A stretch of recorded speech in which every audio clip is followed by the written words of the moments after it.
सबके लिए बख्शिश की दुआ करो। तो हुजूर की सुन्नत है और क़यामत तक ये सुन्नत बाकी रहेगी इंशाअल्लाह। हम अपने दुनिया से जाने वाले भाई और बहनों की बख्शिश की दुआ करते रहेंगे। लेकिन तरीक़ा आज अलग है। तरीक़ा अलग है। बख्शिश के लिए कुरान और हदीस में अल्लाह का ज़िक्र होना चाहिए, कुरान की तिलावत होना चाहिए, गिड़गिड़ा के खुदा से दुआ मांगनी चाहिए। लेकिन आज ठेलियाँ निकली हैं, ठेलियाँ तो के सईवा की आँखें में यहाँ सुरमा लगई है, उसके तेल लगई है। अब्बा के सर में तेल कबू नहीं लगे, सही के सर पर तेल लगाओ थे। सुरमा बप्पा बुआ के नहीं लगे जिंदगी में, और के सुरमा लगई है। नवा कपड़ा पहने हैं, हार पहने हैं, जिंदगी में हार अब्बा अम्मा का नहीं डाली। उसके बाद जब सईवा चली तो हमारा अब्बा जात हो, तुम अब्बा आप घर छोड़े जात हो, बताओ वही का अब्बा बनाए। ये ढकोसला इस्लाम में दुरुस्त नहीं है। ये है ढकोसला इस्लाम में है इसाले सवाब करना। आप किसी गरीब को कपड़ा पहना दो, दे दो, ऐसे आपको सवाब मिलेगा। सुरमा किसी गरीब को दे दो, उसका भी सवाब है। तेल दे दो, वो उसका भी सवाब है। लेकिन ये तरीका जो है ये गलत है। मग़फ़िरत की दुआ करो। और बख्शिश के लिए 3 चीज़ें कुरान में हैं कि 3 चीज़ें जब पाई जाएंगी तब मुसलमान की बख्शिश होगी। बात ना करो यार, बस 3 चीज़ें ज़रूरी हैं। 3 चीज़ों के बगैर बख्शिश नहीं। कुरान में है। अल्लाह फरमाता लौ अन्नहुम इज़ ज़लमू अनफुसहुम, ए नबी अगर आपकी उम्मत अपने ऊपर जुल्म कर बैठे यानी गुनाह कर बैठे तो क्या करे? 3 शर्त। नंबर 1 पर अल्लाह फरमाता है जाऊ का, ए नबी वो गुनहगार आपके पास आए। फिर दूसरी शर्त है फस्तगफिरुल्लाह, फिर अल्लाह से अपनी बख्शिश की दुआ करे। तीसरी शर्त है वस्तगफर लहुमुर रसूल, और रसूल उसके बख्शिश की दुआ कर दें। लवजदुल्लाह तव्वाबर रहीमा, तो ऐ लोगो तुम ज़रूर खुदा को रहम करने वाला, तौबा कबूल करने वाला पाओगे। 3 शर्तें हैं। अच्छा बताओ, बगैर शर्त के चीज़ पाई जाएगी? जैसे नमाज के लिए वज़ू शर्त है, और बगैर वज़ू के कोई नमाज पढ़े तो नमाज हुई है? बोलो भाई, नहीं हुई है। बहुत पहले की बात है, एक हाफिज जी रहे रमज़ान में यहाँ तरावी पढ़ावे गए तो नजराना तय किन 2000 रुपया कि रमज़ान में कुरान सुनाएंगे, 2000 रुपया नजराना लेंगे। गाँव वाले कहें ठीक। और हाफिज जी रमज़ान में तरावी पढ़ेंगे, और जब ईद के चांद निकला तो हाफिज जी का नजराना दिए गाँव वाले 200 रुपया। कहीं ना अब क्या करिए, अब तो पढ़ाई दिए चाहे जाता था इधर। हाफिज जी ने कहा अरे यार तुम लोगों ने 2000 कहा था, 200 दिया। कहने वालों को मर्जी, अब तो पढ़ाई चुके हो, अब जौन चाहे तो देवे। तो हाफिज जी कहें सही, हमारा नजराना दे लेने, हम तुम्हार सब नमाज बर्बाद कर दे। तो गाँव वाले कहें अब क्या बर्बाद करिए, अब तो पढ़ाई दी है। गाँव वाले बहुत चालू रहे। हाफिज जी कहें पूर कह दो, नहीं तो हम अब सब बर्बाद कर देवे तुम्हारा नमाज रोजा। कहीं अब करिए का, अब तो पढ़ाई दी है। तो हाफिज जी कहें बस आखिरी बात बोले जाए थे, दे दो कि हम बर्बाद करी। कहें तो करिए का।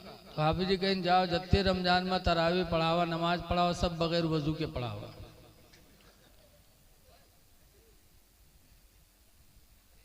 क्यों? सबको मालूम है कि बगैर वजू के नमाज नहीं होगी है? नमाज के लिए वजू शर्त है, ऐसे बख्शिश के लिए 3 चीजें शर्त हैं। नबी के पास जाओ। अब जब नबी बज़ाहिर हयात में थे, ज़ाहिरी हयात में, तो नबी के पास लोग जाते थे। अब उनके विसाल के बाद उनकी कब्र के पास जाओ। लेकिन अब अगर कोई गुनाहगार गरीब है, मुहताज है, और वो मदीना नहीं जा सकता, अपने नबी के कब्र पे हाजिरी नहीं दे सकता, तो वो क्या करे? तो हुक्म यह है कि जहाँ वो गरीब हो वहीं अल्लाह के रसूल को वसीला बना करके दुआ मांगे। वसीला बना लो, गोया कि तुम नबी के दरबार में पहुंच गए। वसीला बना के दुआएं मांगो। और याद रखो, कुरान को सहाबा से ज़्यादा कोई समझ नहीं सकता। बोलो, कुरान को सबसे ज़्यादा अगर समझा है तो सहाबा ने समझा है। उनसे ज़्यादा कौन समझदार हो सकता कुरान को? क्योंकि उनकी ज़बान में कुरान नाजिल हुआ, अरबी ज़बान में कुरान नाजिल हुआ, और नबी की सोहबत में रहे, तो उनसे ज़्यादा कुरान कोई नहीं समझ सकता। तो क्या वो गुनाह करते थे तो कहाँ जाते थे? मस्जिद में। एक सहाबी हैं जिनका नाम है हजरत अबू लुबाबा। जंग खंदक के बाद मुसलमानों को लोगों ने बहुत सताया। जंग खंदक भी हुई। खंदक जानते हो आप लोग? लोग इस तरह परेशान करते थे मुसलमानों को कि मदीना के बाहर सरकार ने गड्ढा खुदवा दिया। खंदक की पीछे से कोई हमला न करे, सामने से आए। जंग खंदक के बाद हुजूर ने बनु कुरैज़ा के यहूदियों का मुहासरा किया, और फिर उसके बाद सरकार ने फरमाया कि इन लोगों ने हमें बेपनाह तकलीफ दी है, इसलिए अब इनको कत्ल किया जाएगा। अबू लुबाबा उस मीटिंग में थे। जब घेराव हुआ बनु कुरैज़ा के यहूदियों का, तो उन्होंने हुजूर के पास खबर भेजी कि अबू लुबाबा को भेज दीजिए। रहने दो, इधर रहने दो भैया, इधर रहने दो, उधर ही रखो ना, मुंह में हवा है। अबू लुबाबा को भेज दीजिए, हम उनसे कुछ बात करेंगे। और अबू लुबाबा की कुर्बत थी वहाँ, तो वो गए। तो अबू लुबाबा ने वहाँ बातचीत करने में हुजूर की मीटिंग वाली बात जाहिर कर दी। कहा आप सरकार का इरादा है यूं करने का।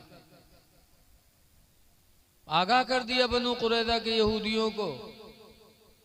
कुरान की आयत नाजिल हो गई, या अय्युहल्लज़ीना आमनू ला तख़ूनुल्लाह वर रसूला, ऐ ईमान वालो, अल्लाह और अल्लाह के रसूल के साथ खयानत न करो। राज की बात थी, तुमने जाहिर कर दिया।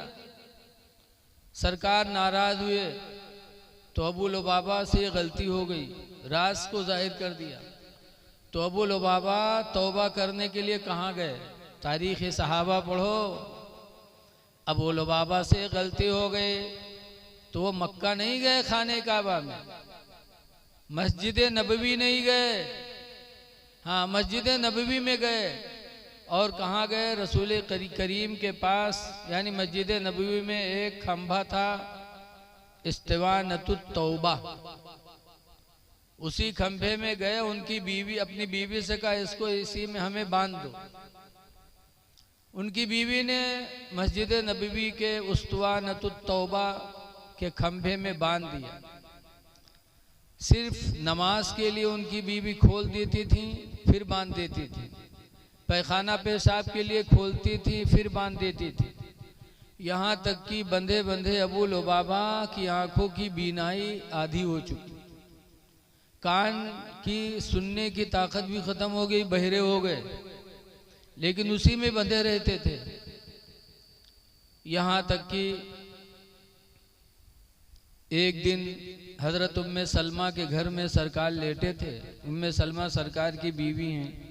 लेटे थे कि सुबह होने वाली थी कि सरकार मुस्कुराने लगे, हंसे। तो उम्मे सलमा बीवी कहती है, या रसूल अल्लाह, आप मुस्कुरा रहे हैं बगैर किसी बातचीत के। तो हुजूर ने फरमाया, अबू लुबाबा की तौबा अल्लाह ने कबूल फरमा लिया। अभी अभी जिब्रील आके बता के गए। तो उम्मे सलमा कहते, अल्लाह के रसूल, मैं निकल करके खुशखबरी न सुना दूं? आप इजाजत दे दो, मैं पहली ही खुशखबरी सुना दूं जाके मस्जिद में। कहा जाओ। गई उम्मे सलमा ने कहा, अबू लुबाबा मुबारक हो, अल्लाह ने तुम्हारी तौबा कबूल कर ली। तो लोग खोलने लगे। तो अबू लुबाबा कहते, न खोलो, मेरी हसरत है कि मेरी बंधन को रसूलुल्लाह खोले, और जब सरकार खोलेंगे तो मेरे दिल को और खुशी होगी। सरकार आए और अबू लुबाबा को खोला।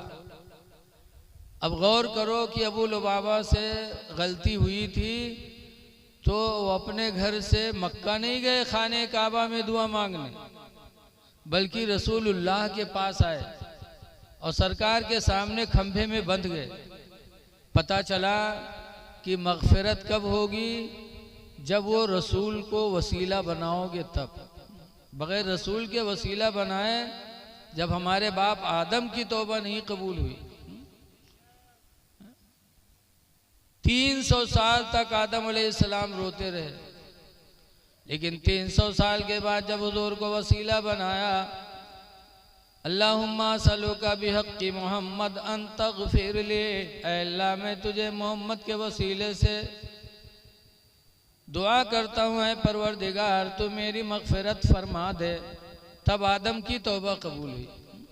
इसीलिए किसी ने कहा है, बे उनके वास्ते खुदा कुछ अता करे, बे उनके वास्ते खुदा कुछ अता करे,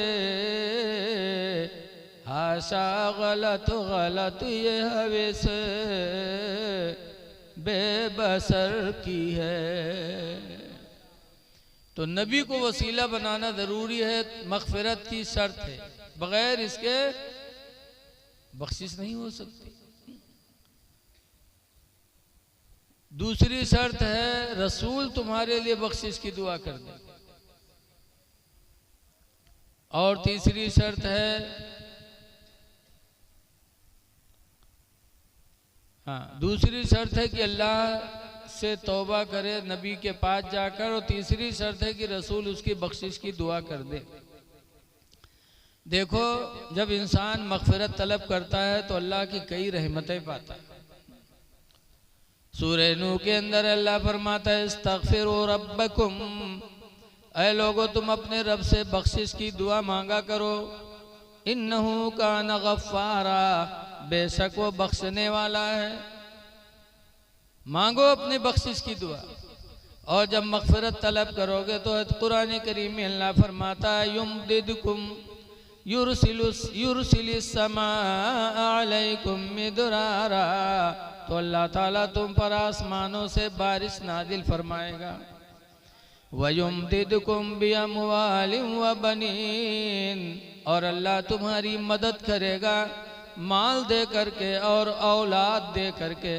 बख्शिश के ज़रिए जब आदमी इस्तिग़फ़ार करता है तो अल्लाह माल भी देता, औलाद भी देता। और आगे है, वयजअल लकुम जन्नात, और अल्लाह ताला तुम्हारे लिए बागों को भी बनाएगा। वयजअल लकुम अनहारा, और अल्लाह ताला तुम्हारे लिए नहरों को भी जारी फरमा देगा। 5 फ़ायदा हैं अल्लाह से इस्तिग़फ़ार करने का। बारिश नाजिल होगी, औलाद अता करेगा, माल भी देगा, बाग भी देगा, नहरें भी देगा।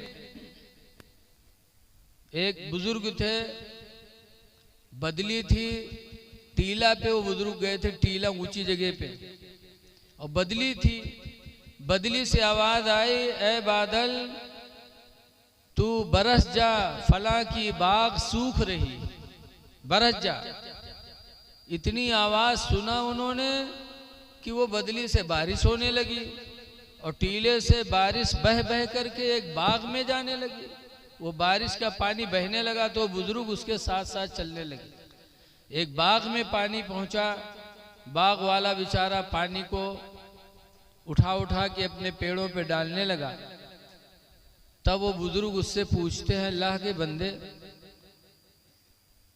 अभी अभी मैं फलां टीले पर था, बदली में आवाज आई कि ऐ बादल बरस जा, फलां की बाग सूख रही है।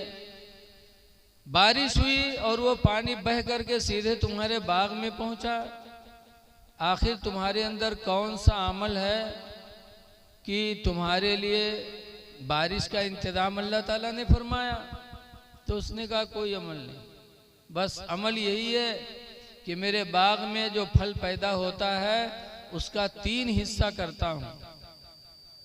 एक हिस्सा अपने बच्चों पे खर्च करता हूँ, एक हिस्सा फकीरों गरीबों में दे देता हूँ और एक हिस्सा फिर उसी बाग के ऊपर खर्च करता हूँ।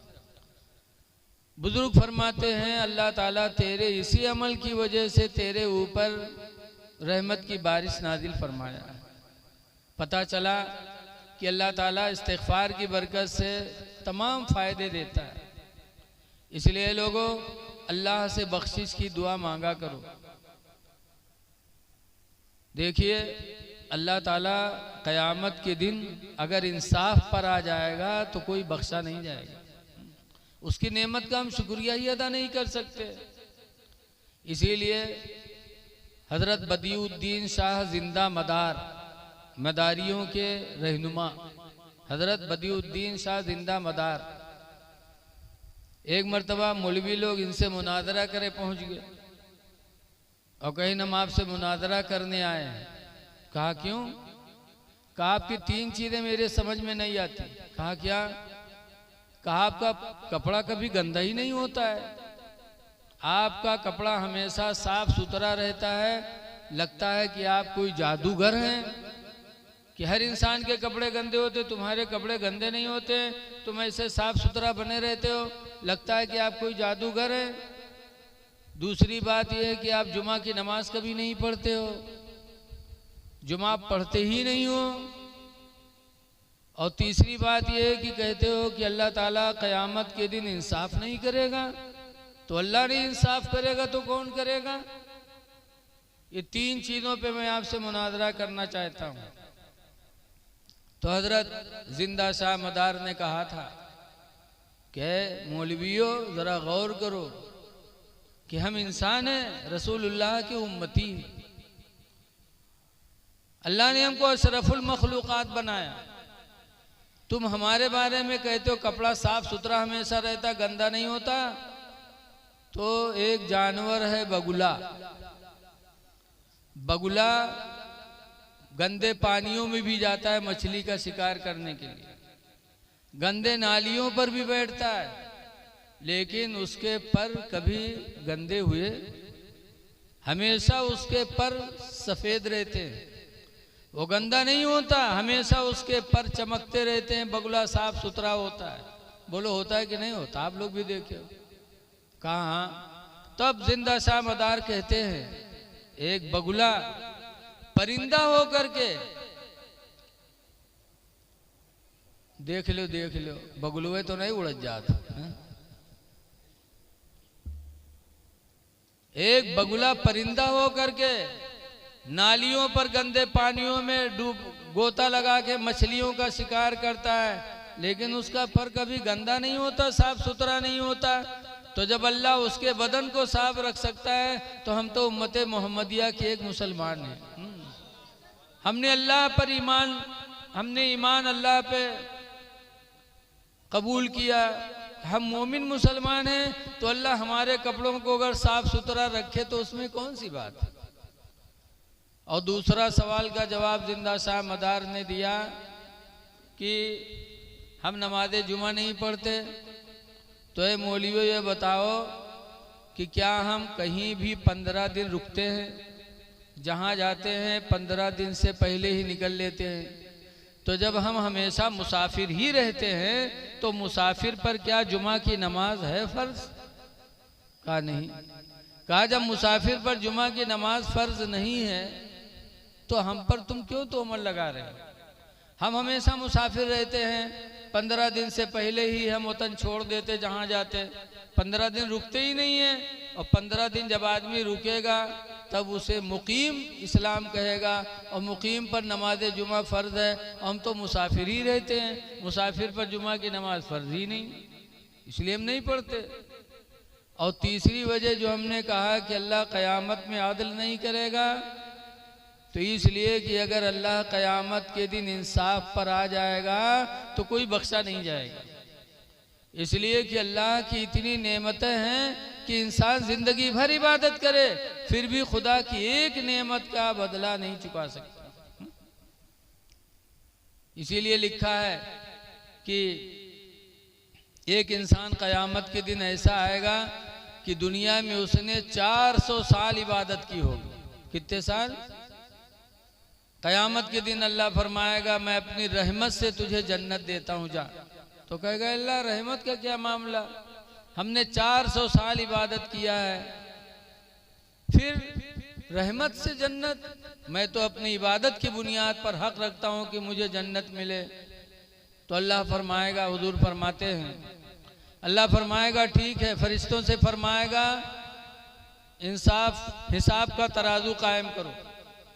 फिर एक पलड़े में उसकी 400 साल इबादतों को अल्लाह रखेगा और एक पलड़े में उसकी एक आंख निकाल कर अल्लाह एक पलड़े में रखेगा।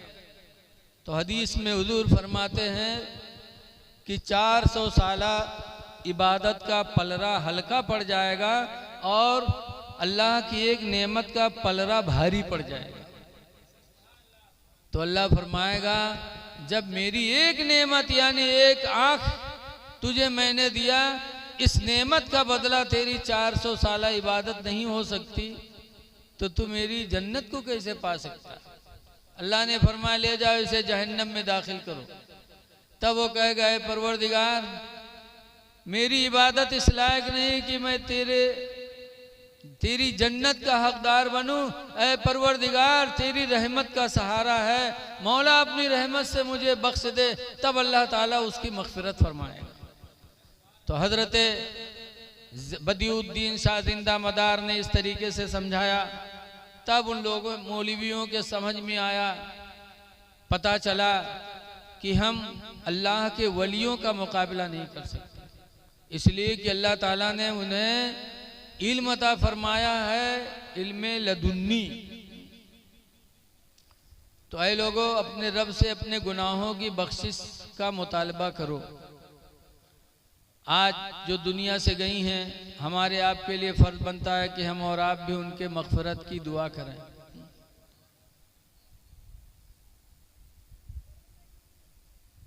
इनके नाम पर आज इन्होंने खाना खिलाया। मदीने मुनव्वरा में एक सहाबी थे जिनका नाम है साद। उनकी माँ का इंतकाल हो गया।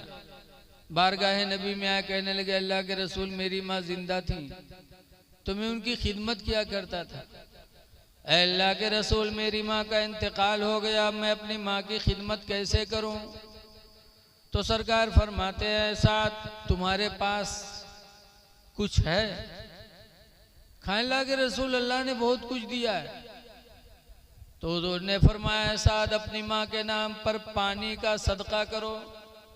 अल्लाह ताला सदकों में सबसे ज़्यादा पानी का सदका अल्लाह ज़्यादा कबूल करता है। तो हज़रत साद रज़ी अल्लाह ताला अन्हु ने मदीने मुनव्वरा में एक कुआं खुदवाया और कुआं खुदवाने के बाद जा कर के उन्होंने दुआ मांगी, अल्लाहुम्मा तक़ब्बल हाज़ल बीरा ले उम्मे सादिन, ऐ अल्लाह इस कुआं को तो साद की माँ के लिए कबूल फरमा ले। और उसके बाद उसका पानी उन्होंने मुफ्त कर दिया। लोग पीते थे और उनकी माँ के लिए बख्शिश का सामान मुहैया हुआ करता था। इसलिए अल्लाह दे तो अपने माँ बाप के नाम पर हम और आप सदका खैरात करते रहें। खुशनसीब है उनकी औलाद जिन्होंने आज अपनी माँ की मग़फ़िरत के लिए ये महफिल सजाई। ऐ लोगों, ये सफ़र का महीना है और इसी महीने में हम सब के इमाम अहले सुन्नत आला हज़रत फ़ाज़िल बरेलवी रज़ी अल्लाह ताला अन्हु का उर्स भी है। 24-25 सफ़र आला हजरत इमाम अहले सुन्नत ने पूरी जिंदगी दीन की तबलीग में आला हजरत ने गुजारी है। आज हम लोग मिलाद पढ़ने आते हैं तो नजराना लेते। अब आला हजरत फाजिल बरेलवी बहुत जिम्मेदार आदमी थे, अल्लाह ने बहुत दिया था। तो मेरठ के एक मौलाना अब्दुल अलीम मेरठी रहमतुल्लाह अलैह को हुजूर आला हजरत के खलीफा थे। तो आला हजरत ने मदीने की बरेली की बहुत कीमती ज़मीन बेचा और बेचकर मौलाना अब्दुल अलीम मेरठी को दिया और कहा जाओ अफ्रीका वगैरह में सुन्नियत का काम करो। तो अपनी निजी ज़मीन बेचकर आला हजरत ने हिंदुस्तान के अलावा दूसरे मुल्कों में दीन का काम अपने आदमियों से करवाया है। ऐसे मुखलिस का उर्स आ रहा है, हम उसमें ज़रूर शिरकत करें। बरेली में एक बुजुर्ग थे जिनका नाम था धोखा साहब। क्या नाम था उनका? धोखा। एक दफ़ा स्कूल के बच्चे गए, कहा हजरत इम्तिहान होने वाला है, दुआ कर दो हम सब पास हो जाएं। तो उन्होंने कहा जाओ अल्लाह तुम सबको पास कर दे। वो लोग गए, बताया कि हम लोग दुआ करवा के आए अपने साथियों से। तो कुछ और साथी वहाँ गए, कहा हजरत हमारे लिए भी दुआ कर दीजिए, हम लोग भी पास हो जाएं। तो हजरत ने फरमाया जाओ अल्लाह तुम सबको फेल कर दे।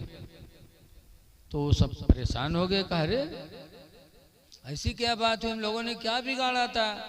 हमारे साथी आए, उन सब से आपने कहा कि जाओ तुम सब पास हो जाओगे, हम लोग आए तो कहे तो सब फेल हो जाओगे। जब वो सब गमगीन हुए तो वो बुजुर्ग करीब आए, कहा घबराओ नहीं, मेरा नाम है धोखा, मेरा नाम है। उनसे जो मैंने कहा है कि तुम सब पास हो जाओगे तो सब फेल हो जाएंगे, और तुमसे मैंने कहा है तुम लोगों से कि तुम सब फेल हो जाओगे तो तुम सब पास हो जाओगे, मेरा नाम है धोखा। इम्तिहान हुआ, रिजल्ट आउट हुआ, तो जिनको कहा था पास हो जाओगे सब फेल हो गए, जिनको कहा था फेल हो जाओगे सब पास हो गए। वो धोखा शाह बुजुर्ग एक दफ़ा आला हजरत के पास आए और कहा मौलाना अहमद रज़ा ये बताओ कि जिस नबी पर हम लोग ईमान लाए हैं उनकी हुकूमत तो आसमानों पे है, मेराज में अल्लाह ने बुलाकर साबित कर दिया कि आसमानों पर उनकी बादशाहत है, लेकिन ज़मीन पर उनकी बादशाहत है कि नहीं है? तो आला हजरत ने फरमाया मेरे नबी की हुकूमत अल्लाह ने ज़मीन पे भी कायम फरमाई, ज़मीन के भी बादशाह हैं। तो धोखा शाह ने कहा कैसे मालूम किया जाए, हम कैसे मान लें? तो आला हजरत पठान आदमी जलाल आया, कहा धोखा सुन ले, मेरे नबी ज़मीनों की भी बादशाह हैं। जैसे इतना जलाल में आके कहा वैसे धोखा सा सरपट भगे वहां से, पठानी जलाल देके भग लिए। जब भागे तो आला हजरत के छोटे लड़के, आला हजरत के एक ही लड़के थे मुफ्ती आदम, बहुत छोटे थे, छत पे खेल रहे थे, धमाक से जमीन पे गिर गए। जब जमीन पे गिरे तो आला हजरत की बीवी नाराज होने लगी, कहा आपका मामला अच्छा नहीं है, आप तो पठानी जलाल में आ जाते हैं। देखो अभी एक बुजुर्ग आए थे, उनसे तुमने गुस्से में बात किया, अल्लाह नाराज हो गए, मेरे बच्चे को जमीन छत से जमीन पे गिरा दिया, आप तो इसे जलाल दिखाया करते हैं। आला हजरत फरमाते हैं सुनो, मेरा बच्चा गिरा जरूर है लेकिन जमीन ने मेरे बच्चे को चोट नहीं पहुंचाई। जब मुफ्ती आदम छोटे थे उठाया गया तो हजरत मुफ्ती आदम के लबों पे मुस्कुराहट थी, बचपन में कोई चोट नहीं लगी थी।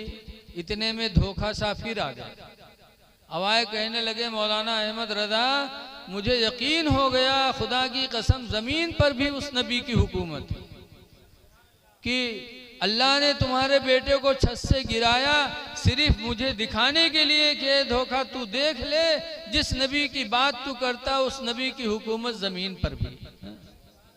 तो अल्हम्दुलिल्लाह आला हजरत ने नबी की ज़िंदगी भर तारीफ़ किया है और उसी तारीफ़ का सिला मिला है कि आज एक ज़माना गुज़र गया, 100 साल से ज़्यादा हो गए, लेकिन अल्हम्दुलिल्लाह आला हजरत की याद हर जगह हो रही है। इसलिए लोगों आला हजरत के उर्स में जाओ, उर्सों में शिरकत करो। आज कुछ लोग हैं जो कब्रों पे जाने से मना करते हैं।